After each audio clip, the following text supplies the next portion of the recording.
isolation from other people, loneliness from other people. Sometimes you don't even have to be, sometimes even if you have people in your life, if you're around other people, you can still be lonely, even when you are not alone. Lisa Ryerson, she's the president of AARP.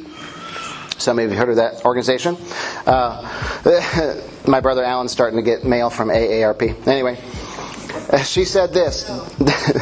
You are too? We won't say that Joe is, but it may be a rumor. All right. She said, the president of AARP said, this is a very real public health crisis.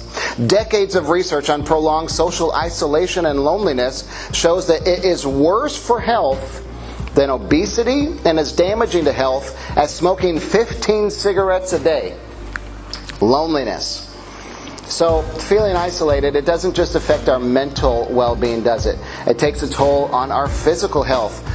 She said possibly resulting in heart disease, high blood pressure, and sleep disorders, among other things. Loneliness.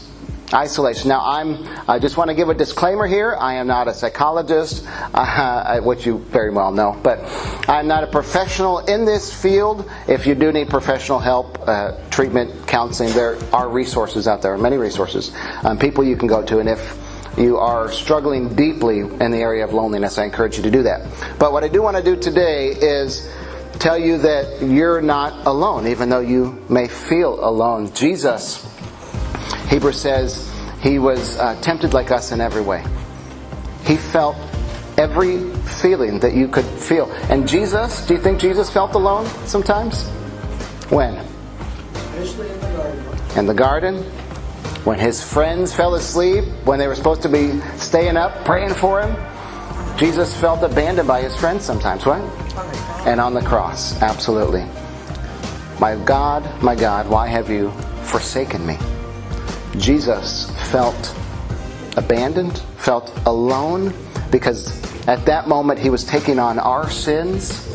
And since God is holy and he cannot be around sin, his presence left Jesus at that moment because he couldn't be around the sin that Jesus was taking on. And Jesus felt perhaps the most alone in that moment on the cross. Even the psalmist David wrote, "Turn to me and have mercy, for I am alone and in deep distress." Maybe you in your life, we don't need to have a show of hands, but maybe you in your life have felt that way before, alone and in deep distress. If you've ever experienced loneliness, being left out, feeling rejected, know that you are not alone in that feeling. You're not alone in your loneliness. In fact, it's one of the greater problems that our society faces today, this issue of loneliness, and I want to offer you a glimmer of hope in that struggle. So, if you have your bulletin insert, you can write this down if you want. 2020 made the loneliness epidemic worse. It made it worse.